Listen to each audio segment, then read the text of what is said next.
పరిణయం chapter 27. తీరని కష్టం ఎదురైతే కోనేటి పక్కన ఉన్న అమ్మవారి విగ్రహానికి 108 బిందెలతో అభిషేకం చేస్తుంది. అమ్మవారి కుంకుమ తీసుకుని వెళ్తుంది. నువ్వు అలాగే చెయ్యమ్మా, అమ్మవారు కనికరిస్తారేమో, నీ కూతురికి శుభం జరుగుతుంది అని ఆ పాప తల్లడిల్లిన సరయుని ధైర్యపరుస్తుంది. సరియు బాధగా కన్నీళ్లతో, నిజంగానా? అలా చేస్తే నా కూతురు బ్రతుకుతుందా అని ఆశతో అడిగింది.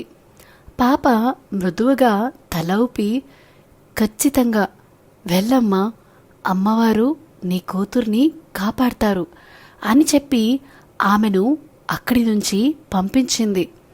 సరియు వెళ్లేందుకు అడుగులు వేస్తూ అకస్మాత్తుగా వెనక్కి తిరిగి, పాపా నువ్వెవరు అని అడిగింది. ఆ పాప నవ్వుతూ, నా గురించి ఎందుకులే, వెళ్ళి ముందు నీ కూతుర్ని కాపాడుకో, సమయం మించిపోతుంది అని పంపిస్తుంది ఆ పాప. సరియు వెళ్ళాక పాప నవ్వుతూ గర్భగుడి లోపలికి వెళ్ళి మాయమవుతుంది. సరియు పాప చెప్పినట్టు కోనటి దగ్గర ఉన్న అమ్మవారి విగ్రహానికి 108 బిందెలతో అభిషేకం చేసి అక్కడున్న కుంకుమ తీసుకుని వెళ్తుంది. సరియు అభిషేకం మొదలుపెట్టిన కొద్ది క్షణాల్లోనే అమూల్యకి డాక్టర్స్ సర్జరీ స్టార్ట్ చేస్తారు. షుగర్ బీపీ లెవెల్స్ స్టెబుల్ అవ్వడం మిరాకిల్ అనుకుంటారు. సరియు హాస్పిటల్కి వెళ్ళేసరికి డాక్టర్, షీ సేఫ్ నౌ, కానీ ఇకపై తనకెటువంటి స్ట్రెస్ ఇవ్వకండి, తనకి స్పృహ వస్తే ఎలా ఉంది అనే విషయం చెప్పచ్చు అని అంటాడు. సరియు సంతోషంతో దేవుడికి నమస్కారం చేసుకుని ఐసీయూకి వెళ్ళి అమ్మవారి కుంకుమ పెట్టి తననే చూస్తూ కూర్చుంటుంది. ఆర్యన్ బయటికి వెళ్తూ సరియు పిఏకి కాల్ చేసి హాస్పిటల్కి వెళ్ళి చెక్ చేయమని అంటాడు. సరియు పిఏ అక్కడికి చేరేసరికి సరియు గాయపడినట్టు కనిపిస్తుంది. అక్కడికే నర్సులను పిలిపించి ఆమె తలకి ట్రీట్మెంట్ చేయిస్తాడు ఆ పిఏ. అమూల్య కోసం గుడికి వెళ్ళి పూజ చేసి వచ్చేసరికి ఆపరేషన్ కంప్లీట్ అయిందని డాక్టర్ అనడంతో మిగతా వాళ్ళని చూడ్డానికి వెళ్తుంది. ఎవరూ స్పృహలో లేకపోవడం చూసి సరియు అంకిత దగ్గరికి వెళ్ళి, నన్ను క్షమించు తల్లి, పుట్టగానే నువ్వు నాకు దూరమయ్యావు, కానీ ఇప్పటికీ నీ కోపం చూస్తుంటే నేను తెలియక చేసిన తప్పుకి పనిష్మెంట్లా అనిపిస్తుంది. మీ అక్కని చూసే తీరును చూస్తుంటే నా ప్లేస్ నువ్వు తీసుకున్నావు అనిపిస్తుంది. అలా సరియు అమూల్య బర్త్డే రోజు జరిగింది గుర్తు తెచ్చుకుంటుంది.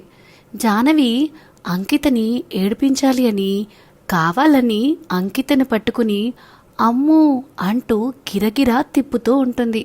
అంకిత కోపంగా జాను అని విడిపించుకుని, నేను అమూల్యని కాదు, ఇంకా నేను అంకితని అనగానే, ఛీ పో, అబద్ధాలు చెప్పకమ్ము అంటుంది జాను.